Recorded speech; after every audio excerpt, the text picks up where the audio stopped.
నాకు టైం వస్తుంది, నేను ఏదో ఒక రోజు సీఎం అవుతాను అంటూ కవిత చెప్తున్నారు. 2014 నుంచి ఇప్పటి వరకు జరిగిన అన్యాయాలపై ఆరా తీస్తానని, నేను తప్పు చేస్తే క్షమాపణ అడుగుతాను, ప్రతి ఒక్కరి బండారం బయట పెడతానంటూ కవిత అంటున్నారు.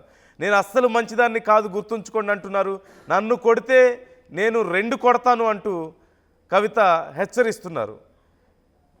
పిచ్చి లేచినట్లుగా నేను జనాల్లో తిరుగుతున్నాను, హైదరాబాద్ నగరానికి కేటీఆర్ ఏం చేశారు అంటూ కవిత ప్రశ్నిస్తున్నారు. కేటీఆర్ గొప్పలు చెప్పుకుంటున్నారు. మంచినీటిలో డ్రైనేజ్ వాటర్ వస్తాయా, బలవంతంగా ఎమ్మెల్సీ ఇచ్చారు అంటూ కూడా కవిత కామెంట్స్ చేస్తున్నారు. చాలా ఇంట్రెస్టింగ్ కామెంట్స్. ఏదో ఒక రోజు నేను సీఎం అవుతాను, సీఎం అయిన తర్వాత మీ సంగతి చెప్తాను, నన్ను 1 కొడితే నేను 10 కొడతానని చెప్పి కవిత మాట్లాడుతున్నారు. కవిత అసలు ఏం వ్యాఖ్యలు చేశారు ఒకసారి కవిత మాటలోని చూద్దాం. ఇప్పటి వరకు అన్ని ఏమీ కాకపోతే నాకెప్పుడో ఒకసారి టైం వస్తుందిగా, దేవుడు దయ ఉంటే నేను ముఖ్యమంత్రి అయితే కదా ఒకనాడు. ఆనాడు మాత్రం 2014 తెలంగాణ వచ్చినప్పటి నుండి ఇప్పటి వరకు అన్ని అన్యాయాల మీద నేను మాత్రం ఆరాధిస్తాను. ఎందుకంటే ఎవరు వచ్చి బయటకు వచ్చి మాట్లాడినా వాళ్ళని దబాయించాలి, వాళ్ళ మీద ఒక కేసు వేయాలి, వాడిని ఏదో అనాలి, బురద చల్లాలి అని అంటే కుదరదు. నేను అట్లా ఊరుకునే వ్యక్తిని కాదు. నేను తప్పు చేస్తే నేను క్షమాపణ అడుగుతాను. నేను కోరిన క్షమాపణ జనం బాటలో ముందుకెళ్ళినప్పుడు ఎందుకు కోరిన క్షమాపణ, నేను అదే గవర్నమెంట్లో ఉండి అమరవీరుల కుటుంబాల కోసం గట్టి కొట్లాడాల్సింది అని నాకు మనసుకు అనిపించింది కాబట్టి నేను క్షమాపణ అడిగిన. ఉద్యమకారులను కేవలం నా ప్రాంతంలో చూసుకున్నా కానీ వేరే దగ్గర చూసుకోలేకపోయినా అనే ఉద్దేశంతో క్షమాపణ కోరిన. నేను అట్లే చెప్తున్నా, నేను తప్పు చేస్తే ప్రజలకే చెప్తారు, ఏం తప్పు చేసినారా భయ్ సారీ అని. నేను తప్పు చేయలే, అందుకే ధైర్యంగా చెప్తాను నేను తప్పు చేయలే. అయినా సరే నా మీద ఏదో బుర్ర చల్లాలి అంటే ఊరుకోను. భగవంతుడు నాకు అవకాశం ఇచ్చినప్పుడు మాత్రం అన్ని బండారాలు కూడా బయటికి తీస్తాను. నేనేదో టార్గెట్ చేసిన భయ్, ఇప్పుడు నేను నిన్ను కొడితే నువ్వు నన్ను కొట్టవా చెప్పు. వాళ్ళు నన్ను టార్గెట్ చేస్తే నేనేం చేయాలి మరి, నేను ఊరుకోవాలను. నేనైతే గాంధీ తాతను కాదు, నేను అస్సలే మంచిదని కాదు నేను చెప్తున్నాను. నేను కేసీఆర్ గారు అంతా ఓపిక నాకు లేదు, అస్సలే మంచిదని కాదు, నేను ఊరుకోను. నన్ను కొడితే 2 కొడతా ఉల్టా. ఎందుకంటే నాకు తప్పు లేకుండా కొడుతున్నారు, నాకు తప్పు లేకుండా మాట్లాడుతున్నారు, అది కరెక్ట్ కాదు కదా. ఏం రోగం చెప్పు, నేను ఏమంటున్నా, నేను జనంలో పోతున్నా, పిచ్చి లేచినట్టు పొద్దు నుండి రాత్రి వరకు ఎందుకు తిరుగుతున్నా నేను. ఐ వాంట్ టు అండర్స్టాండ్ ఏం జరిగింది. 10 ఏళ్ళు బీఆర్ఎస్లో, 2 ఏళ్ళు కాంగ్రెస్లో ఏం జరగలే. నిన్న పోయినాం, ఆ నల్ల నీళ్ళు అది ఎంత బాధ అనిపించింది చూస్తే. ట్యాప్లో డ్రైనేజ్ వాటర్ వస్తాయని ఇప్పటికి కూడా హైదరాబాద్ మహానగరంలో ఇంకా అంత అందమైన నగరానికి కేటీఆర్ గారు నేను ఇట్లా చేసినా అని, ఇప్పుడు రేవంత్ రెడ్డి గారు గ్లోబల్ సమ్మిట్ పెట్టి నేను ఇట్లా చేసినా అని ఏం లాభం చెప్పు. ఆడబిడ్డలకు ఒక డెలివరీ హాస్పిటల్ ఉండదు, నల్లలో మోరు నీళ్ళు వస్తాయి, ఇదో మహానగరం, దీనికి సంతోషపడాలి. ఎవరొకరు అడగాలి కదా, అడిగితే కేసులు, అడిగితే లొల్లి, ఇంతే. ఏం భయపడేదాన్ని కాదు నేను, ముందుకే పోతా, వెనుకకైతే పోయేది లేదు. వస్తే లొల్లి ఎందుకుంటుండే, 5 ఏళ్ళు నన్ను ఓడగొట్టి ఇంట్లోనే కూర్చోబెట్టిరు కదా, వద్దంటే బలవంతంగా ఎమ్మెల్సీ ఇచ్చిర్రు. నేను అప్పటి కూడా అడిగిన, నాకు ఎంపీ క్యాండిడేట్గా నన్ను డిక్లేర్ చేయండి, నేను ప్రజల మధ్యలో ఎక్కడైతే ఓడిపోయినా అక్కడే ప్రజల ప్రేమను గెలుచుకుంటా అని చెప్పిన. అవకాశం ఇవ్వలే, నాకు తిరగనీయలే. మా కాన్స్టిట్యున్సీలో కూడా ప్రతి ఎమ్మెల్యేను ఎవరో ఒకరు మేనేజ్ చేసుడు, వాళ్ళు నాకు ఎక్కడికక్కడ కాళ్ళల్లో కట్టెలు పెట్టుడు, కాన్స్టిట్యున్సీ నుంచి ఎవరైనా వచ్చి కలిస్తే బెదిరించుడు, నువ్వు ఎట్లా కలుస్తావు, అక్కతో నీకేం పని. నేనేమంటున్నా బ్రదర్, కేసీఆర్ గారికి తెలుసా తెలియదా కేసీఆర్ గారు చెప్పాలి. ఇప్పుడు వీళ్ళందరూ ఏంటంటే మేమందరం చాలా పెద్దవాళ్ళము, కవిత మా మీద ఆరోపణలు చేస్తే కూడా మేము రిప్లై అయిపోయినా ప్రజలు చూస్తలేరు అనుకుంటారు. విఘ్నత అని హరీష్ రావు గారు అట్లే అంటారు. కేటీఆర్ గారు ఆయన ఎప్పుడు చెప్తాడో నాకు తెలియదు, నాకు సంబంధం లేదు. నేను కంపెనీ పేర్లతో సహా చెప్తా, ఎవరెవరి కంపెనీలకు లీజ్ ల్యాండ్స్కి అవుట్ రైట్గా చేంజ్ ఆఫ్ ల్యాండ్ యూజ్ చేసి కన్వర్షన్ చేసి ఎవరికి ఇచ్చినో నేను చెప్తాను. సంతకాలు ఎవరు పెట్టిరా లేదా వాళ్ళు చెప్పాలి ప్రజలకు. చెప్తే షూర్ సంతోషం. ట్రాన్స్పరెన్సీ కదా ప్రజలు కోరుకునేది. నాకు ఎప్పుడు లేదు భయ్ పార్టీ సహకారం. నేను ఎప్పుడైతే అమెరికా నుండి వచ్చినో అప్పటి నుండి ఇప్పటి వరకు కూడా నాకు పార్టీ సహకారం లేదు. దాంట్లో కొత్తగా చెప్పేది ఏం లేదు. ఆయన పాపం ఆయన వాడుకుంటుర్రే, ఆయన ఎనుకో గుంటనక్కు ఉంది, ఆ గుంటనక్క ఆయన రెచ్చగొట్టి వాడుకుంటుంది. టైం వస్తే చెప్తా కదా, ఆ గుంటనక్కకు చెప్పిన కదా, ఏదైతే సెయింట్ గోబెన్ ల్యాండ్లో ఒక అధికారి ఇప్పుడు రెడీగా ఉన్నాడు చెప్పడానికి సిబిఐ దగ్గర, ఈడీ దగ్గర, అప్పుడు తెలుస్తుంది వాళ్ళకి. నేను ఒకటే క్లారిటీగా చెప్తున్నా, మీరు ఎంతోసేపు నన్నేదో చేద్దాం, ఆడపిల్ల కదా పాపం భయపెడితే బెదురుతుందేమో అనుకుంటున్నాను. కుదరదు బాస్, కుదరదు. ఇది మారింది, పాలిటిక్స్ మారింది, టైం మారింది, అట్లా కుదరదు. సో టైం వస్తుంది, టైం వచ్చినప్పుడు మీ సంగతి తేలుస్తాను అంటున్నారు. హైదరాబాద్లో పొడిచిందే ఉంది అని చెప్పి అంటున్నారు కవిత. ఏం చేశారని, ఏం ఉద్ధరించారని హైదరాబాద్ని వాళ్ళ బ్రాండ్ వేసుకుంటారు, వాళ్ళ పేరు చెప్పుకుంటారు అంటూ అడుగుతున్నారు. అలాగే మంచినీళ్ళ కుళాయిల్లో డ్రైనేజ్ వాటర్ వస్తుంటే ఏం చేస్తున్నారు, ఇదో పెద్ద గొప్ప నగరం అని మనం ఏమన్నా పొంగిపోవాలా, అలాంటి పరిస్థితులు ఉంటాయని చెప్పి అంటున్నారు. అట్ ది సేమ్ టైం మరొక మాట కూడా మనం చూసాం, ఒక గుంట నక్క ఉంది పార్టీలో ఆయన వెనక ఉండి మొత్తం ఆడిస్తోంది అని చెప్పి మాట్లాడుతున్నారు. అతి త్వరలో వాళ్ళ సంగతి కూడా చెప్తాను అంటున్నారు. సో మరొకసారి అండ్ మరొక ముఖ్యమైన విషయం, కవిత చేస్తున్న వ్యాఖ్యల మీద బీఆర్ఎస్ ఇంతవరకు ఎక్కడ స్పందించలేదు. హరీష్ రావు గారు కానీ, కేటీఆర్ కానీ, లేకపోతే సంతోష్ కానీ ఎవరు కూడా బయటకు వచ్చి బహిరంగంగా కవితని డైరెక్ట్గా విమర్శించిన దాఖలాలు లేవు. మనం కూడా చాలాసార్లు డిస్కస్ చేసాం. ఎందుకు మాట్లాడడం లేదు?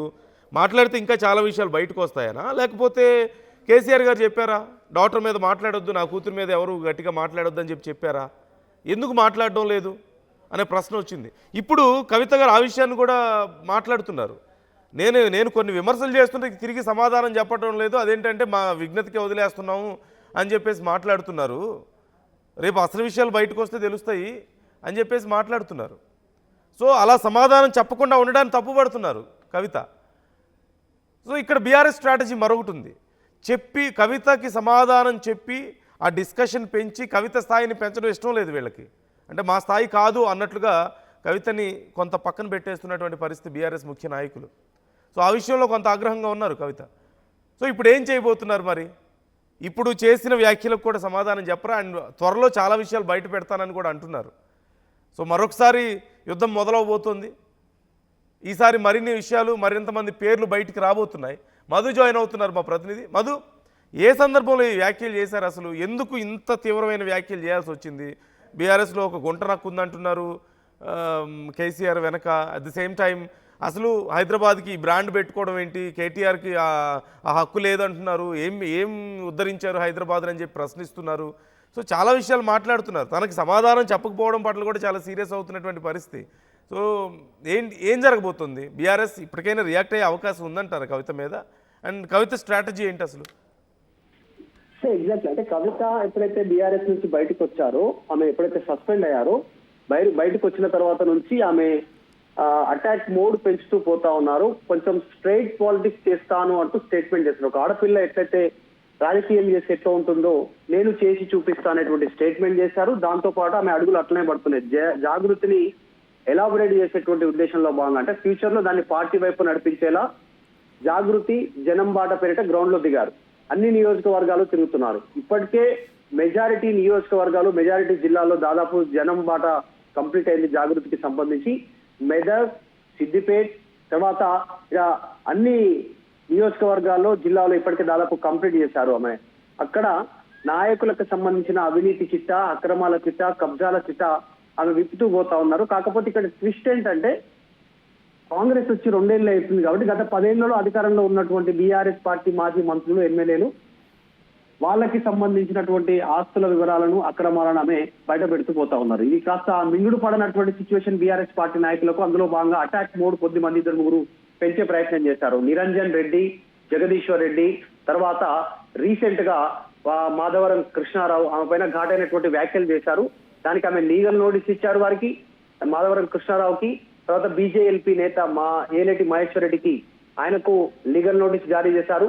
దీనితో పాటు ఇంకా కొన్ని కీలకమైనటువంటి స్టేట్మెంట్ సొంత అన్న, ప్రస్తుత బీఆర్ఎస్ పార్టీ వర్కింగ్ ప్రెసిడెంట్, మాజీ మంత్రి కేటీఆర్ పైన తీవ్రమైనటువంటి వ్యాఖ్యలు చేశారు. అసలు కేటీఆర్ మార్క్ ఏముంది చేశారని చెప్పుకుంటున్నారు హైదరాబాద్ పైన, ఏం చేశారు అనేటువంటి స్టేట్మెంట్ చేయడం. దాంతో పాటు గుంటనక్క అనేటువంటి స్టేట్మెంట్ హరీష్ రావును ఉద్దేశించి జాగృతి ప్రెసిడెంట్ కవిత చేసినట్టుగా తెలుస్తా ఉంది. ఒక గుంటనక్క ఉన్నాడు అంటే జనరల్ గా గతంలో హరీష్ రావు పైన ఇంకా కొద్ది మంది పైన స్ట్రైట్ కామెంట్స్ చేశారు. ఇప్పుడు మళ్ళీ ఆమె పేరు చెప్పకుండానే హరీష్ రావు పేరు గుంటనక్క అంటూ హరీష్ రావును టార్గెట్ చేస్తూ స్టేట్మెంట్ చేసినటువంటి సిచ్యువేషన్ ఉంది. వీళ్ళందరికీ ఒక్కొక్కడికి తోలు తీస్తాను అనేటువంటి స్టేట్మెంట్ చేశారు. 19 కోళ్ల కేసులో కేటీఆర్ బినామీగా ఉన్నారు. ఎమ్మెల్సీ పోచంపల్లి శ్రీనివాస్ రెడ్డిని పోలీసులు ఎందుకు అరెస్టు చేయలేదు? ఇవన్నీ ఎవరిని కాపాడుతున్నారు? ఇవన్నీ మాకు తెలియదా? ఆడపిల్ల అని లైట్ తీసుకుంటున్నారని ఒక్కొక్కరు అనుకుంటున్నారు. ఒక్కొక్కటి తోలు తీస్తానంటూ వార్నింగ్ ఇచ్చే ప్రయత్నం చేశారు. సరే, కవిత గత కొంతకాలంగా చేస్తున్నటువంటి కామెంట్స్, నేను ఊరి పైన పిచ్చి పట్టినట్టు తిరుగుతా ఉన్నాను జనాల లోపల, నా దగ్గరికి వస్తే వదిలిపెట్టను, ఒక్కటంటే 2 అంటాను, ఎవరిని వదలను, ఎవరు ఎంతమందిని బెదిరించారు, ఎవరెవరి దగ్గర ఎంత డబ్బులు తీసుకున్నారు, అన్ని విషయాలు చేస్తూ అందరి చరిత్ర బయట పెడతా అనేటువంటి స్టేట్మెంట్ చేశారు. ఒకవేళ నేను కూడా 10 ఏళ్ళు అధికారంలో ఉన్న సమయంలో నేను బీఆర్ఎస్ లో ఉన్నాను, నా వల్ల కూడా ఏమైనా తప్పిదాలు ఉంటే క్షమాపణ కోరుతాను అంటూ స్టేట్మెంట్ చేశారు. 2014 సంవత్సరం నుంచి ఇప్పటి వరకు జరిగినటువంటి అవినీతి పైన నేను క్వశ్చన్ చేస్తూనే ఉంటాను. బీఆర్ఎస్ అయినా కాంగ్రెస్ అనేటువంటి స్టేట్మెంట్ చేస్తా ఉన్నారు. దాంతో పాటు కవిత భర్త అనిల్ ఎవరైతే ఉన్నారో ఆయన ఫోటో చూపిస్తూ ఏలేటి మహేశ్వర్ రెడ్డి గతంలో ఒక స్టేట్మెంట్ చేశారు.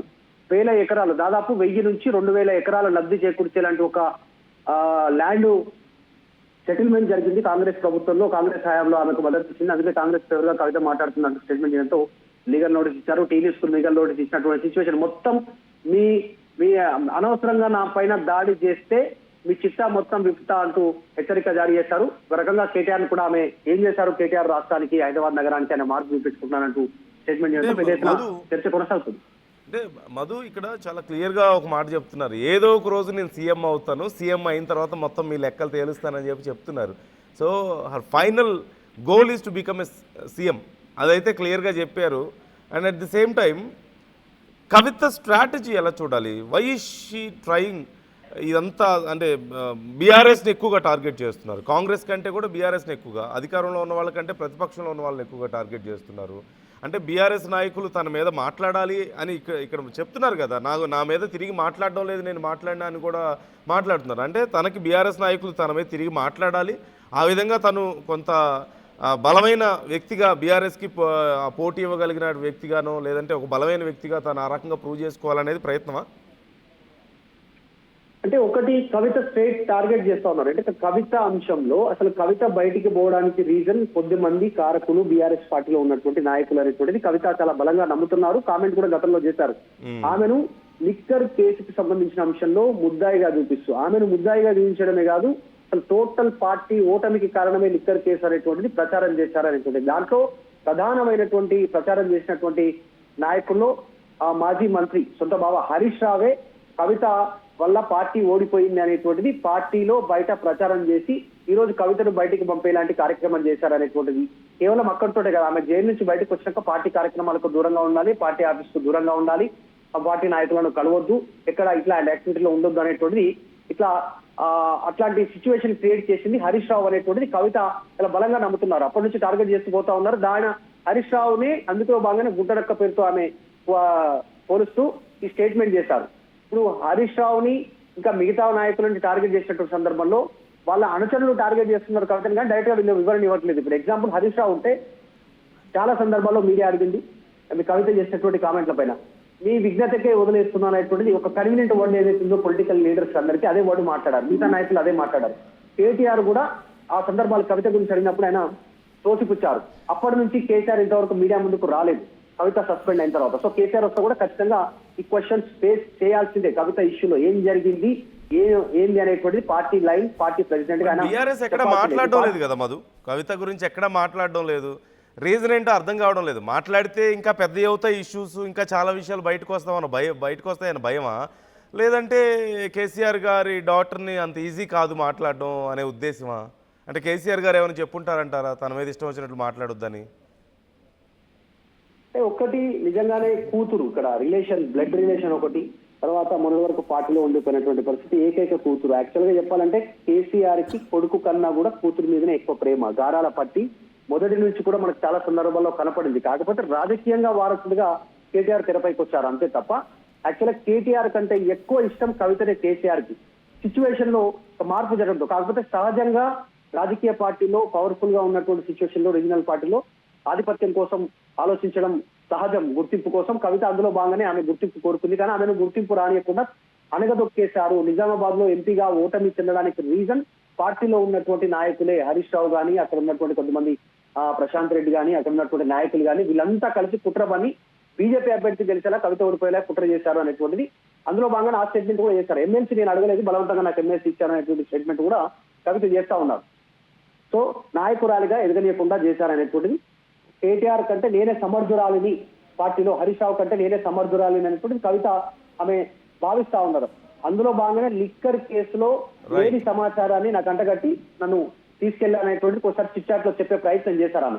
ఇవన్నీ జరుగుతున్న పరిణామాల్లో ఆమె అటాక్ చేస్తే రిప్లై కోరుకుంటున్నారు నాయకుల విషయంలో. హరీష్ రావు కేటీఆర్ పైన వేస్తే కేటీఆర్, తర్వాత సంతోష్ రావు పైన వేస్తే సంతోష్ రావు రెస్పాండ్ అయ్యారు. కానీ వాళ్ళు కాక వాళ్ళ అనుచరులు రెస్పాండ్ అవుతున్నారు. ఇప్పటివరకు నిరంజన్ రెడ్డి, జగదీశ్వర్ రెడ్డి, తర్వాత మాధవరం కృష్ణారావు ఇంకా కొద్ది మంది రెస్పాండ్ అయ్యారు, కానీ మిగతా వాళ్ళు రెస్పాండ్ కాలేదు.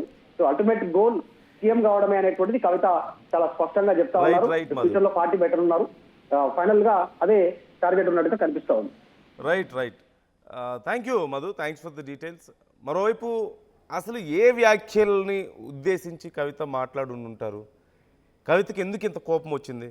ఒకసారి చూద్దాం ఆ వ్యాఖ్యలు ఏంటో, మీకే అర్థమవుతుంది.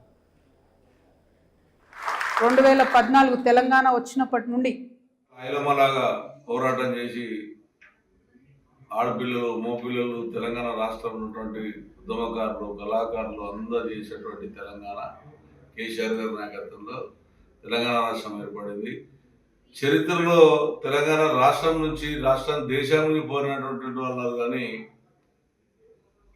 లిక్కర్ల గురించి పోరాటం చేసి లిక్కర్ల గురించి గెలిచినటువంటి చరిత్ర మా తెలంగాణ బిడ్డలకు లేదు. మరి ఆఖరికి ఇంట్లో పెంచుకున్న కుక్క పేరు కూడా విస్కీ,